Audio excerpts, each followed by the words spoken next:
എല്ലാവർക്കും white zone ഫുട്ബോളിൻ്റെ മറ്റൊരു വീഡിയോയിലേക്ക് സ്വാഗതം. ഈ ഒരു വീഡിയോയിൽ നമ്മൾ നോക്കാനായിട്ട് പോകുന്നത് പോർച്ചുഗലിൻ്റെ നോക്കൗട്ട് സാധ്യതകളെ കുറിച്ചിട്ടാണ്. അപ്പോൾ കഴിഞ്ഞ ഫ്രാൻസിനെ കുറിച്ച് ഞാൻ ചെയ്ത വീഡിയോയിൽ ഞാൻ പറഞ്ഞിട്ടുണ്ടായിരുന്നു പോർച്ചുഗലും ഈ ഒരു ഫ്രാൻസിൻ്റെ സൈഡിലേക്ക് വരാൻ ചാൻസ് ഉണ്ട്, ഫ്രാൻസ് വേഴ്സസ് പോർച്ചുഗൽ മത്സരം സെമി ഫൈനൽ നടക്കാൻ ചാൻസ് ഉണ്ട് എന്നുള്ളതൊക്കെ.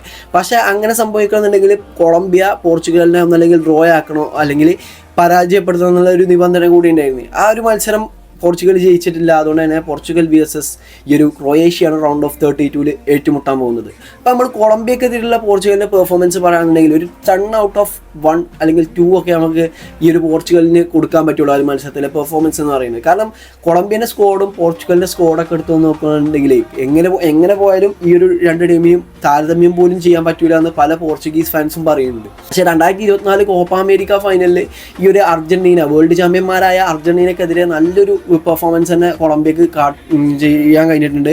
അപ്പോൾ അതൊക്കെ വെച്ച് നോക്കുമ്പോൾ നമുക്ക് ഈ ഒരു കൊളംബിയനെ ഒരിക്കലും ഞന്മാരായി കണക്കാക്കാൻ പറ്റൂല എന്നുള്ളതല്ല. അതുപോലെ തന്നെ ഈ ഒരു പോർച്ചുഗലിൻ്റെ എതിരുള്ള ആ പെർഫോമൻസും കൂടി കണ്ടപ്പോൾ കൊളംബിയ ആരാണെന്നുള്ളത് ശരിക്കും എല്ലാവർക്കും മനസ്സിലായിട്ടുണ്ടാവും എന്ന് പ്രതീക്ഷിക്കുന്നു. അപ്പോൾ കളിയുടെ തുടക്കത്തിൽ തന്നെ എല്ലാവർക്കും കാര്യങ്ങളുടെ പോക്കൊക്കെ മനസ്സിലായിട്ടുണ്ടാവും. 10 മിനിറ്റ് തന്നെ കൊളംബിയാണ് ലീഡ് ചെയ്യുന്നുള്ളത് എല്ലാവർക്കും തോന്നിയിട്ടുണ്ടാവും. കാരണം ഫസ്റ്റ് ഹാഫൊക്കെ കണ്ടപ്പോൾ എന്ത് കളിയാണ് പോർച്ചുഗൽ കളിച്ചുകൊണ്ടിരിക്കുന്നത് എന്നുള്ളത് തോന്നിയിട്ടുണ്ടാവും.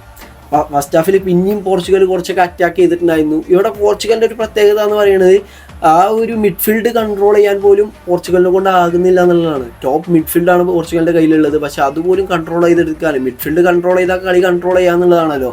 അവിടെ അതിനുപോലും കഴിയുന്നില്ല എന്നുള്ളതാണ്. പിന്നെ റൊണാൾഡോക്ക് പന്തെത്തണമെന്നുണ്ടെങ്കിൽ അവിടെ ആദ്യം ഫൈനൽ തേർഡിക്ക് നല്ല രീതിയിൽ ബോളുകൾ പോകണം. അവിടെ ഫൈനൽ തേർഡിക്ക് ബോളുകൾ പോകണില്ല എന്നുള്ളതല്ല, അവിടെ വിങ്ങിലൂടെ ബോൾ കൊണ്ടുവന്നു തിരിച്ച് ബാക്കിലേക്ക് പാസ് ചെയ്യുന്നു, മിഡിലേക്ക് പാസ് ചെയ്യുന്നു. ഇതെന്താ കഴിഞ്ഞല്ലാത്ത സ്പെയിനിൻ്റെ കളിയോ? അങ്ങനെ നമുക്ക് തോന്നിപ്പോവും. എല്ലാ കുറിയും സ്പെയിനിൻ്റെ ഭാഗത്തു നിന്നാണ് ഇങ്ങനത്തെ ഒരു പാസിങ് ഗെയിം ഉണ്ടായുള്ളത്. അതായത് പാസ്സാണ് കൗണ്ട് ചെയ്യണമെന്നുള്ളത് തെറ്റിദ്ധാരണ ഉള്ള ടീമിനെ പോലെ.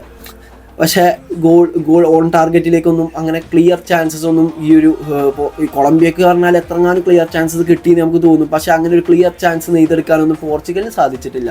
പോർച്ചുഗൽ ജാവോ ഫിലിക്സിൻ്റെ ഒരു നല്ലൊരു രീതിയിലൊരു എഫേർട്ട് നമ്മൾ കണ്ടിട്ടുണ്ടായിരുന്നു. അതുപോലെ തന്നെ ഒരു പോയിന്റ് ബ്ലാങ്ക് സേവ് ഈ ഒരു വർഗസിൻ്റെ കയ്യിൽ നിന്ന്, കൊളംബിയയുടെ വർഗസിൻ്റെ കയ്യിൽ നിന്ന്, അതായത് ബ്രൂണോ ഫെർണാണ്ടസ് അടിച്ചു കൊടുത്താണ്. ബ്രൂണോ ഫെർണാണ്ടസ് കറക്റ്റ് വർഗസ് നിൽക്കുന്ന സ്ഥലത്തേക്ക് തന്നെ അടിച്ചു കൊടുത്തു. പോയിന്റ് ബ്ലാങ്ക് സേവ്, നല്ലൊരു സേവ് ആയിരുന്നു അത്.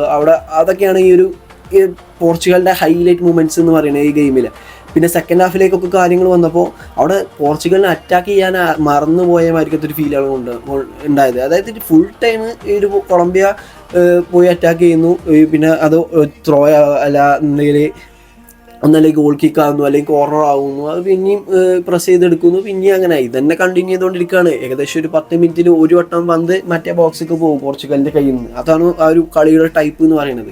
അപ്പോൾ ഇതിലൊക്കെ നമ്മൾ ഈ ഒരു വേൾഡ് കപ്പ് തുടങ്ങുന്നതിന് മുന്നേയുള്ള കാര്യം തന്നെ പറഞ്ഞല്ലോ. അതായത് ഞാനായി ഒരു പോർച്ചുഗലിൻ്റെ സാധ്യതകൾ പറഞ്ഞൊരു വീഡിയോ ചെയ്തിട്ടുണ്ടായിരുന്നു. അതിൽ തന്നെ ഞാൻ പറഞ്ഞിട്ടുണ്ട് പോർച്ചുഗലിൻ്റെ സ്ക്വാഡ് കാണുമ്പോൾ നമുക്ക് എന്താകും കപ്പടിക്കാനുള്ള സ്ക്വാഡിനൊക്കെ ഉണ്ട്. അതായത് ഈ ഒരു ഫ്രാൻസിനൊക്കെ അട്ടിമറിക്കാന്ന് പറഞ്ഞാൽ ഈ ഒരു ഫ്രാൻസിനൊപ്പം വെക്കാനുള്ള ഒരു സ്ക്വാഡ് പോർച്ചുഗലിനെ സംബന്ധിച്ചിടത്തോളം പോർച്ചുഗലിൻ്റെ കയ്യിലുണ്ട് എന്നുള്ളതാണ്.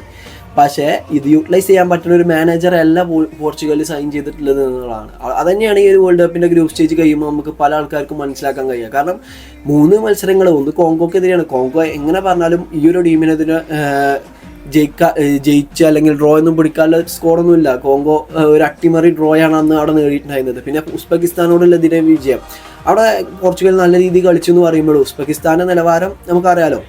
പിന്നെ കൊളംബിയക്കെതിരെ ഡ്രോ, ഈ ഒരു 3 കളിയിൽ നിന്ന് 1 മാത്രമാണ് ജയിക്കാൻ കഴിഞ്ഞിട്ടുള്ളത് എന്നുള്ളത് മനസ്സിലാക്കാം. പിന്നെ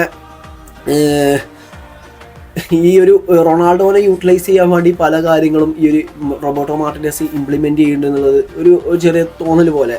അതായത് അത് കുറേയൊക്കെ വർക്കായും ചെയ്തിട്ടുണ്ടെന്നുള്ളതാണ്. ഈ ഒരു റൊണാൾഡോ 2 ഗോൾ അടിച്ചിട്ടുണ്ടല്ലോ. പിന്നെ ആ ഒരു ന്യൂനോ മെൻഡസിൻ്റെ ഫ്രീ കിക്ക്, അവിടെ റൊണാൾഡോ അവിടെ നിന്നുകൊണ്ടാണ് എനിക്ക് തോന്നുന്നത് ആ ഒരു ഫേക്ക് മൊമെൻറ്റം കൊണ്ടാണ് അവിടെ ആ ഒരു മെൻഡസിന് ആ ഒരു ഫ്രീ കിക്ക് കൺവേർട്ട് ചെയ്യാൻ കഴിഞ്ഞിട്ടുണ്ടാകുക. പിന്നെ ആ ഒരു കളി തന്നെ ഉസ്ബെക്കിസ്ഥാനെതിരെയുള്ള ഒരു കളി തന്നെ നമുക്ക് മനസ്സിലായതാണ്. മറ്റേ ആ ഒരു ഫ്രീ കിക്ക് ഉണ്ടല്ലോ, ഈ ബ്രൂണോ ഫെർണാണ്ടസ് തൂക്കി ഇട്ട് കൊടുത്ത ആ ഒരു ഫ്രീ കിക്കൊക്കെ അതൊക്കെ നല്ല രീതിയിൽ തന്നെ. പിന്നെ കഴിഞ്ഞ കളിയിൽ ആ ഒരു കോർണറിൽ റൊണാൾഡോ ഗോളിൻ്റെ വരിക്കാണെന്ന് കണ്ട് അർജന്റീന ഫാൻസ് ഇട്ട് ഊക്കണില്ലേ, ആ ഒരു വിഷ്വൽസ് അതൊക്കെ ടാക്ടിക്കൽ എങ്ങാണ്ട് എടുത്ത് നോക്കുകയാണെന്നുണ്ടെങ്കിൽ അൽ നസറിലൊക്കെ അണ്ണൻ ഇതേമാർക്ക് ഗോളൊക്കെ അടിച്ചിട്ടുണ്ട് എന്നുള്ളത് മനസ്സിലാക്കുക. CR7 അതും ജാവോ ഫിലിക്സും ആ ഒരു കോമ്പിനേഷൻ തന്നെയാണെന്നുള്ളത് മനസ്സിലാക്കുക. അപ്പോൾ അതൊക്കെ ടാക്ടിക്കൽ ഗെയിമാണ്. ആ ഒരു ടാക്ടിക്കൽ ഗെയിം ഇവിടെ വർക്കാണില്ല എന്നുള്ളൂ. പക്ഷേ ആ ഒരു ഇതിൽ റൊണാൾഡോ സത്യത്തിൽ ആ ഒരു ബോക്സിൽ നിന്നപ്പോൾ റൊണാൾഡോനെ തന്നെ മാർക്ക് ചെയ്യാൻ രണ്ടാൾക്കാർ അവിടെ വന്നിട്ടുണ്ടായിരുന്നു. പിന്നെ റൊണാൾഡോ മുന്നിലേക്ക് പോയപ്പോൾ ആ ഒരു ബോക്സ് ഏകദേശം ആ ഒരു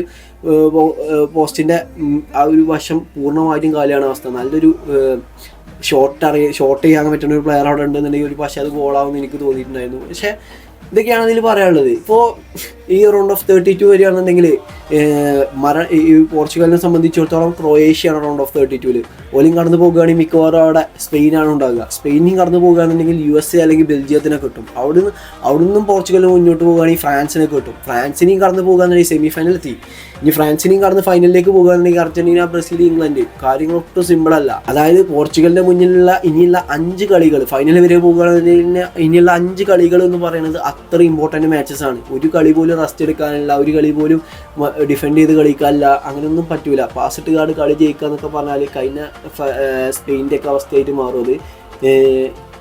ഇതൊക്കെയാണ് പറയാനുള്ളത്. റൗണ്ട് ഓഫ് 32-ൽ ഈ ഒരു നോക്കൗട്ട് കുറച്ചുകൂടി സിമ്പിളായിട്ടുള്ള ടീം എന്ന് പറയുന്നത് അർജന്റീനയാണ്. അർജന്റീനയ്ക്ക് ക്യാപ് വേർഡേനെയാണ് കിട്ടിയിട്ടുള്ളത്. അതിനുശേഷം മിക്കവാറും ഈജിപ്ത്, ഓസ്ട്രേലിയക്ക് ആവും. അതിനുശേഷം വരിക ഈ കൊളംബിയ ആവും. അവിടെയാണ് കുറച്ച് ചലഞ്ചസ് തുടങ്ങുന്നത്. അർജന്റീനയെ സംബന്ധിച്ചിടത്തോളം ക്വാർട്ടർ ഫൈനൽ വരെ വളരെ സിമ്പിളായിട്ട് അർജന്റീനക്ക് പോകാൻ പറ്റുന്നതാണ്. പിന്നെ സെമി ഫൈനലിൽ ബ്രസീലോ അല്ലെങ്കിൽ ഇംഗ്ലണ്ടോ ജപ്പാനൊക്കെ ആകാനാണ് ചാൻസ്.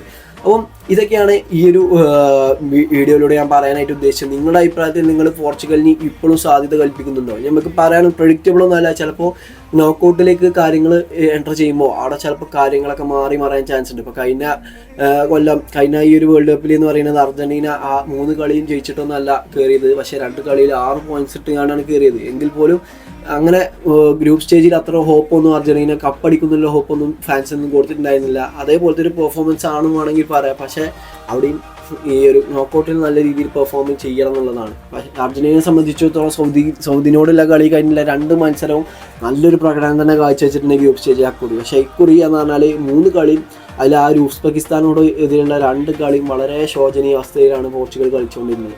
അപ്പോൾ നിങ്ങളുടെ അഭിപ്രായം തീർച്ചയായിട്ടും കമൻറ്റ് ചെയ്യാം. ഓക്കെ.